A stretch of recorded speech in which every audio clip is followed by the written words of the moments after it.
કોઈ છે બોલાવી લેજો બહાર. અંદર ઓફિસમાં જે કોઈ હોય તો બહાર આવી જાઓ.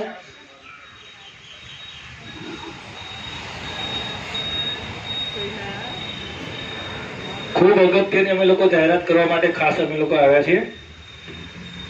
સુરત મહાનગરપાલિકાના આપણા જે યુનિયનો જે છે એ હર હંમેશ આપણા કર્મચારીઓનો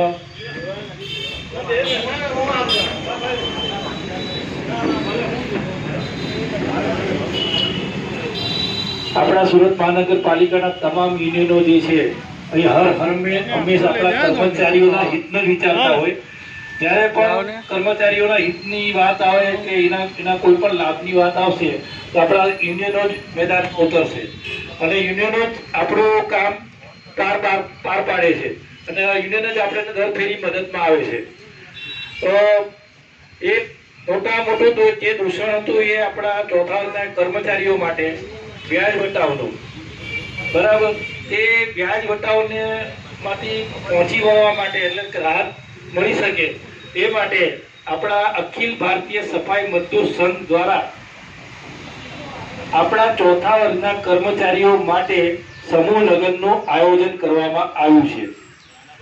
ચોથા વર્ગના એટલે તમામ બેલદાર હોય, પટાવાળા હોય કે સફાઈ કર્મચારી હોય, બીજા જે કેટેગરીમાં આવતા હોય ચોથા વર્ગમાં, એ તમામ કર્મચારીઓ માટે આ સમૂહ લગ્નનું આયોજન કરવામાં આવ્યું છે.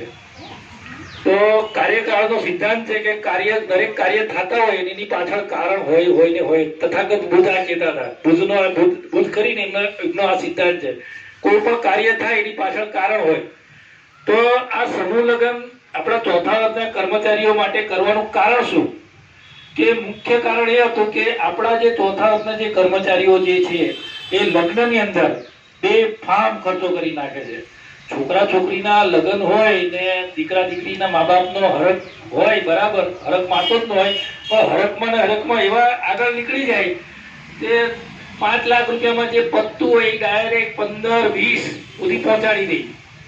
બરાબર, અને એ 15-20 લાખ રૂપિયાને પહોંચી વળવા માટે આપણા ચોથા વર્ગના કર્મચારીઓ 5% અને 10% વ્યાજે પૈસા લેવા જાય છે.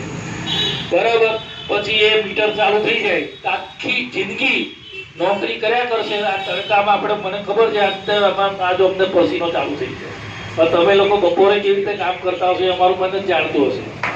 બરાબર, તો આ તમારા પરસેવાનો રૂપિયો બધો વ્યાજમાં ચાલ્યો જાય છે. બરાબર, એ વ્યાજમાં ના જાય અને થોડો ઘણો જે પૈસા લગ્નમાં બચે સમૂહ લગ્નમાં તે તમારા આવનારા ભવિષ્ય માટે, તમારા માટે કે તમારા આવનારા બાળકો માટે કે તમારા નોકરી ધંધા કે આરોગ્ય માટે એમાં તમે રાખો. બરાબર, હવે આવી રીતે 5-5 ને 10 મેં ઘણા એવા કર્મચારીઓ જોયા છે કે જે રિટાયર થાય 25 વર્ષથી કે 30 વર્ષથી કે 35 વર્ષની નોકરી પૂરી થાય છે ત્યારે એના હાથમાં કઈ આવતું નથી, મ્યુનિસિપાલિટીમાંથી નીકળે છે. આપણા ચોથા વર્ગનો કર્મચારી, ઘણા કર્મચારી તમે ઓળખતા હશો એવા તો કર્મચારી કે પોતાની મિલકતો વેચાઈ ગઈ છે આ બધા ખોટા ખર્ચાઓમાં. બરાબર, હવે કોઈ લોકો તો કહી જાય કે ફલાણું કર, ઠીકડું કર, પૂછડું કર, હવાના 2 પંપ મારશે. લોકો આમે કે છે તેમે કે છે, પણ એ એક માનસિક રોગ છે. લોકોને સારું દેખાડવા માટે આપણે કર્જામાં ડૂબવાનું, આપણે 5% ભરવાના કોકને સારું દેખાડવા માટે. ઈ કેવું? એટલે એ કહેવત છે કે સબસે બડા રોગ ક્યા કહે કે લોગ